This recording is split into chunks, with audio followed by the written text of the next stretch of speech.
कहानी की शुरुआत में हम एक साइंटिस्ट को कोर्ट में देखते हैं जिसका नाम ओपेनहाइमर होता है, जिस पर केस चल रहा होता है। और तभी सीन शिफ्ट होता है और कहानी फ्लैशबैक में चली जाती है, जहां हम गवर्नमेंट एसीसी के हेड ऑफिसर लुइस को देखते हैं, जहां हमको पता चलता है कि लुइस ने ही ओपेनहाइमर पर केस किया है। जिसके बाद एक बार फिर से सीन शिफ्ट होता है और हमको प्रेजेंट टाइम का सीन दिखाया जाता है, जहां कोर्ट रूम में कुछ लोग ओपेनहाइमर से पूछताछ कर रहे होते हैं, क्योंकि ये वक्त वर्ल्ड वॉर 2 का होता है और 1945 में 6 और 9 अगस्त को हिरोशिमा और नागासाकी पर बॉम्ब गिराए गए थे, जिसमें ओपेनहाइमर को दोषी समझा जा रहा होता है। तो अब सवाल ये है कि क्या उनको सिक्योरिटी क्लियरेंस मिल पाएगा, जिस पर ओपेनहाइमर अपने बारे में सब कुछ शुरुआत से बताने लगते हैं कि उन्होंने फिजिक्स में पीएचडी जर्मनी से की थी। और तभी कहानी शिफ्ट होती है और हमें उनके कॉलेज का सीन दिखाया जाता है, जहां जब टीचर उनको पढ़ा रहे होते हैं तो उनका ध्यान कहीं और होता है। उनके दिमाग में बस एटॉमिक एनर्जी घूम रही होती है। उनका मानना था कि वो एटॉमिक एनर्जी को अंदर से फील कर सकते हैं। ऐसे ही केमिस्ट्री क्लास में एक दिन काम करते वक्त उनसे गलती से एक कांच की बोतल टूट जाती है। टीचर उनको क्लास में रुकने की पनिशमेंट दे देते हैं। पर उसी दिन नील बोर नाम के एक फेमस फिजिसिस्ट का लेक्चर होने वाला था, जिसको ओपेनहाइमर मिस नहीं करना चाहता था, पर सजा के चलते उनको आज क्लास में ही रुकना था, जिस वजह से ओपेनहाइमर को बेहद गुस्सा आता है। वो अपने टीचर के एप्पल में पॉइजन को इंजेक्ट करके नील बोर के लेक्चर को अटेंड करने के लिए चला जाता है। और जब नील बोर का लेक्चर खत्म होता है तो वो वहाँ बैठी ऑडियंस से ये कहता है कि अगर आपका कोई सवाल है तो आप मुझसे पूछ सकते हैं। जिसपे मौका पाते ही ओपेनहाइमर उनसे एक क्वेश्चन पूछता है जो एटॉमिक एनर्जी से रिलेटेड होता है। जिसके अगले ही दिन नील बोर ओपेनहाइमर के कॉलेज पहुंच जाता है, जहां वो ओपेनहाइमर की बहुत तारीफ करते हैं, क्योंकि नील बोर ओपेनहाइमर के एटम्स के बारे में नॉलेज और इंटरेस्ट से बहुत ज्यादा प्रभावित हुए थे। साथ ही वो वहाँ ओपेनहाइमर से कहते हैं कि तुम्हारा दिमाग बहुत शार्प है, पर तुम्हें अपनी थ्योरीज पर और ज्यादा ध्यान देने की जरूरत है। जिधर नील बोर ओपेनहाइमर को एक कॉलेज का नाम बताते हुए कहते हैं कि वहाँ तुम्हें लॉरेंस नाम का एक आदमी मिलेगा जो तुम्हारी थ्योरीज में मदद करेगा। जिसके बाद सीन एक बार फिर से शिफ्ट होता है और कहानी प्रेजेंट डे में दिखाई जाती है, जहाँ लुइस से ओपेनहाइमर के बारे में पूछा जाता है। वो कोर्ट में ये बताता है कि उनकी मुलाकात 1947 में हुई थी और तब तक ओपेनहाइमर काफी फेमस हो चुका था। लुइस खुद ओपेनहाइमर को एईसी डिपार्टमेंट का काम संभालने को कहते हैं और उनको सब चीजों के बारे में बताते हैं, जहाँ पर हम आइंस्टाइन को भी देखते हैं। जिसके बाद लुइस और ओपेनहाइमर के बीच में कुछ बातें होती हैं, जहाँ लुइस ओपेनहाइमर से एईसी डिपार्टमेंट के काम को संभालने के लिए कहते हैं। असल में एईसी डिपार्टमेंट ओपेनहाइमर के मैनहट्टन प्रोजेक्ट के बाद का नया हाइड्रोजन बॉम्ब बनाने का प्रोजेक्ट था और ओपेनहाइमर पहले भी न्यूक्लियर बॉम्ब बनाने वाली टीम को लीड कर चुके थे। लुइस उसको ये काम देना चाहता था, पर ओपेनहाइमर लुइस को इस काम को करने से इनकार कर देता है और तब से लुइस और ओपेनहाइमर के बीच रिश्तों में दरार पड़ने लगती है। तब लुइस उस पर केस कर देता है। वो हर हालत में ओपेनहाइमर को सबक सिखाना चाहता था, वो उसको बदनाम करना चाहता था। जिसके बाद ओपेनहाइमर से भी कुछ सवाल जवाब किए जाते हैं, जिस पर ओपेनहाइमर अपने आगे की कहानी उनको सुनाता है कि अपनी स्टडीज कंप्लीट करने के बाद वो यूनिवर्सिटी ऑफ कैलिफोर्निया में टीचर की जॉब करने लगा, जहाँ पर उसकी मुलाकात लॉरेंस से हुई, जिसके बारे में नील बोर ने ओपेनहाइमर को बताया था। फिर वो दोनों काफी अच्छे दोस्त बन गए थे। जिसके बाद हमको आगे दिखाया जाता है कि ओपेनहाइमर एक कम्युनिस्ट पार्टी में जाते हैं, जहाँ पर उनकी मुलाकात जीन नाम की एक लेडी से होती है जो कि एक कम्युनिस्ट है। उनके बीच में वहाँ पर कुछ बातें होती हैं और उन दोनों के सोच और विचार एक जैसे होते हैं, जिससे वो दोनों एक दूसरे के करीब आ जाते हैं और इंटीमेट होने लगते हैं। इसी दौरान ओपेनहाइमर वहाँ पर रखी एक बुक को पढ़ने लगता है जो संस्कृत में लिखी होती है, जो कि भगवत गीता है, जिसमें लिखा था कि अब मैं मृत्यु बन चुका हूँ, विनाश का कारण भी मैं हूँ, सब अंत मुझसे ही होगा। जिसके कुछ दिनों बाद ओपेनहाइमर लॉरेंस से मिलता है, जो एटॉमिक बॉम्ब पर फिजिकल एक्सपेरिमेंट्स कर रहा था, जहाँ एक तरफ ओपेनहाइमर की थ्योरीज गलत साबित हो रही थी, वहीं दूसरी ओर ओपेनहाइमर के फिजिकल एक्सपेरिमेंट्स कामयाब हो रहे थे। जिसके साथ ओपेनहाइमर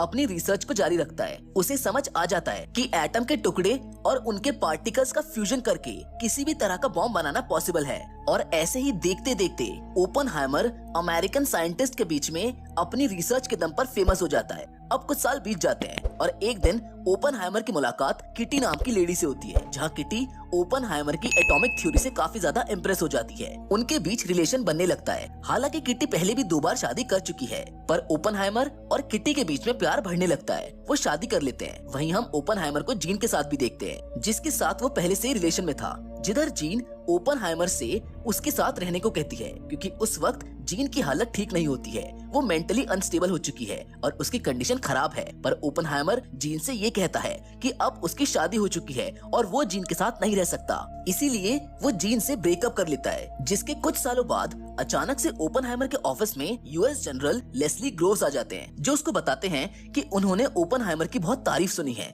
और वो यहाँ पर उससे एक प्रोजेक्ट के सिलसिले में मिलने आए हैं, क्योंकि उनको पता चला है कि रशिया भी एटॉमिक एनर्जी और एटॉमिक बॉम्ब बनाने पर काम कर रहा है और अगर उन्होंने हमसे पहले एटम बॉम्ब बना लिया तो वो कुछ भी कर सकते हैं, जिसके बाद महाविनाश होना तय होगा। इसीलिए मैं चाहता हूँ कि तुम अमेरिका के लिए एटॉमिक बॉम्ब बनाओ, जिसके लिए ओपनहाइमर मान जाता है। पर अब इस काम के लिए उन्हें काफी सारा पैसा, एक बहुत बड़ी जगह और एक बेहतरीन साइंटिस्ट टीम की जरूरत थी, जिसमें उनको 3-4 साल का समय लगने वाला था।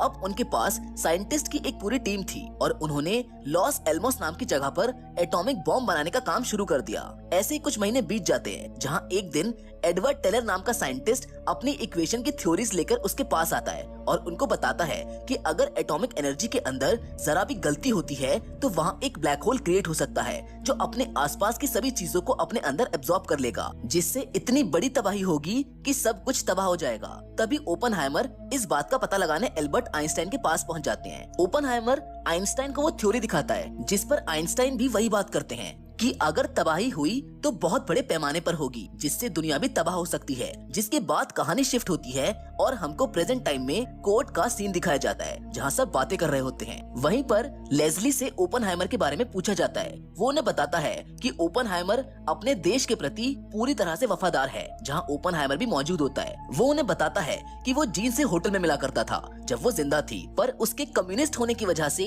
लुइस उसको फंसाना चाहता है। जहां वो कोर्ट में ये भी बताता है कि जीन ने उससे आगे भी मिलते रहने का प्रॉमिस मांगा था, पर उसने जीन से कोई प्रॉमिस नहीं किया और वो फिर कभी जीन से नहीं मिला, जिसके बारे में लेस्ली को भी पता चल चुका था, जिसने ओपनहाइमर से कहा था कि जीन से मिलना उसके लिए खतरनाक साबित हो सकता है, क्योंकि जीन एक कम्युनिस्ट विचारधारा को फॉलो करती थी, इसीलिए गवर्नमेंट उसको गद्दार समझती थी। जिसको सुनकर ओपनहाइमर बहुत ज्यादा शॉक्ड हो गया था। जिसके कुछ ही दिनों बाद ओपनहाइमर को खबर मिलती है कि मानसिक हालत खराब होने के कारण जीन सुसाइड कर चुकी है, जिसको सुनकर ओपनहाइमर बहुत ज्यादा दुखी हो गया था। ये समय वो था जब ओपनहाइमर को उसकी वाइफ किटी ने सहारा दिया। ओपनहाइमर अंदर से टूट चुका था, जिस वजह से वो अपने एटॉमिक बॉम्ब बनाने के प्रोजेक्ट पर भी सही से ध्यान नहीं दे पा रहा था। पर एटॉमिक बॉम्ब बनने ही वाला था, जहां एक दिन जब सभी साइंटिस्ट उस प्रोजेक्ट पर काम कर रहे थे, तभी एडवर्ड ने उन्हें हाइड्रोजन बॉम्ब बनाने का आइडिया दिया था, जो कि एटम से कई हजार गुना ज्यादा पावरफुल था। पर कोई भी अभी उसके लिए तैयार नहीं था, लेकिन अपनी रिसर्च और इक्वेशंस के जरिए ओपनहाइमर ये समझ चुके थे कि अगर हमने हाइड्रोजन बॉम्ब बना लिया तो इसके बारे में दूसरे देशों को भी पता चल जाएगा और वो भी इसकी कॉपी करेंगे, जिसके चलते अगर वर्ल्ड वॉर 3 हुई तो पूरी दुनिया तहस नहस हो जाएगी। और अब फाइनली वो समय आ गया था जब उनका एटॉमिक बॉम्ब बनकर रेडी हो चुका था और अब उसकी टेस्टिंग की जाती है, जिससे इतना बड़ा ब्लास्ट होता है कि वहाँ सब कुछ हिलने लगता है, साथ ही उनकी हैट्स तक उड़ जाती हैं, जिसके रिजल्ट से सब लोग बेहद खुश होते हैं, क्योंकि वो अपने प्रोजेक्ट में सक्सेसफुल हो चुके थे। जिसके बाद ये बात प्रेसिडेंट तक पहुंच जाती है और अब ये देखना था कि ये जो बॉम्ब उन्होंने बनाया है ये किस पर गिराया जाएगा, क्योंकि वर्ल्ड वॉर 2 के दौरान अमेरिका और रशिया दोनों ही सुपर पावर्स थी, पर वहीं जापान भी उनके बीच लड़ रहा था और अमेरिका के सामने सरेंडर नहीं कर रहा था। वहाँ मौजूद ऑफिशियल्स कहते हैं कि उनको इस एटॉमिक बॉम्ब का इस्तेमाल वर्ल्ड वॉर 2 में करना चाहिए। वहीं वो जापान के कुछ सिटीज को पॉइंट आउट करते हैं, जिसमें से वो 2 सिटी हिरोशिमा और नागासाकी को चुनते हैं। पर ओपनहाइमर समेत उसकी टीम का ये कहना होता है कि उन्हें उस बॉम्ब से जापान को सिर्फ डराना चाहिए, ना कि तबाह करना चाहिए। जिस पर वहाँ मौजूद सभी लोग ये कहते हैं कि जापान के ना मानने पर हमें इस बॉम्ब का इस्तेमाल उस पर करना चाहिए, जिससे वर्ल्ड वॉर 2 रुक सकती है और साथ ही अमेरिका की शक्ति का पूरे विश्व को पता चल जाएगा। जिसके कुछ ही दिनों के बाद ओपनहाइमर और उनकी टीम एटॉमिक बॉम्ब की टेस्टिंग पर पूरी रिसर्च कर लेते हैं और 16 जुलाई 1945 को ट्रिनिटी टेस्ट को शुरू किया जाता है। और जैसे ही वो बॉम्ब को ब्लास्ट करते हैं, वो इतना बड़ा और घातक ब्लास्ट होता है जिसको कोई भी इंसान अपनी आंखों से नहीं देख पाता, जिससे पूरी धरती हिलने लगती है और कुछ ही देर के लिए सब कुछ सुन पड़ जाता है।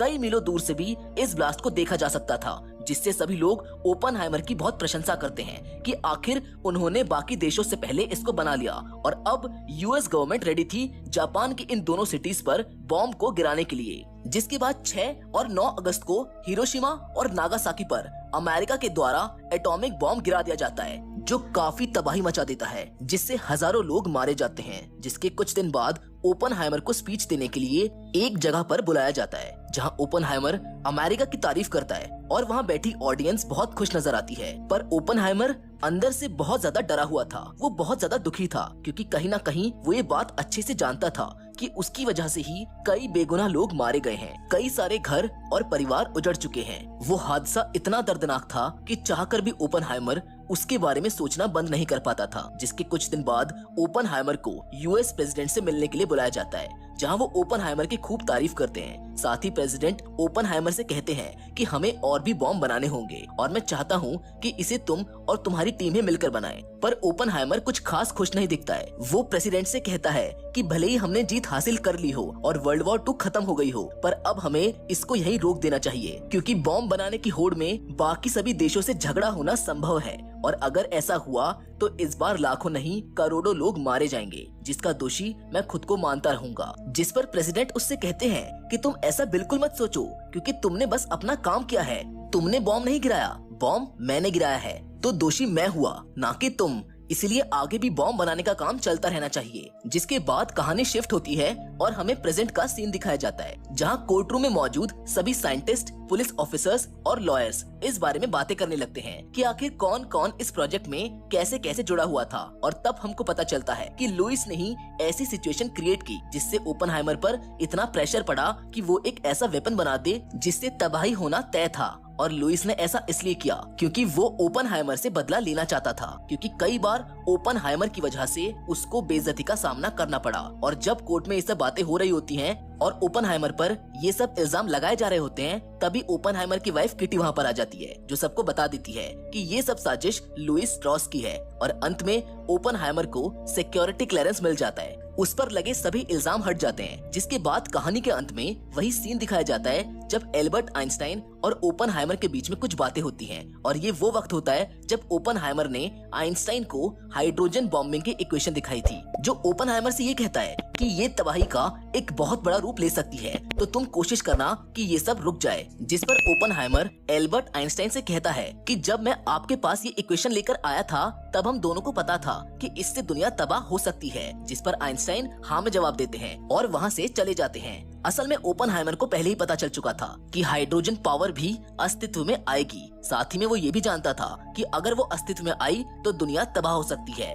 और तभी ओपनहाइमर को ये महसूस होने लगा था कि वो एक प्लेन में है और खुद ही इस दुनिया को तबाह कर रहा है। जिसके साथ ये फिल्म यहाँ पर खत्म हो जाती है। वेल, ये एक ऐसे टॉपिक पर बेस्ड फिल्म है जिस पर बात करना या फिर चर्चा करना बहुत जरूरी है, क्योंकि किसी भी मसले का हल वॉर नहीं है। ये पृथ्वी बहुत सुंदर है जिसके बर्बाद होने का कारण सच में हम इंसान हैं। वेल, ये नफरत और जंग को रोकने का तरीका क्या है ये तो मुझको नहीं पता, लेकिन अगर आपको ये फिल्म पसंद आई हो तो प्लीज अपनी राय हमें कमेंट बॉक्स में कमेंट करके जरूर बताएं। बाकी आज की वीडियो में तो बस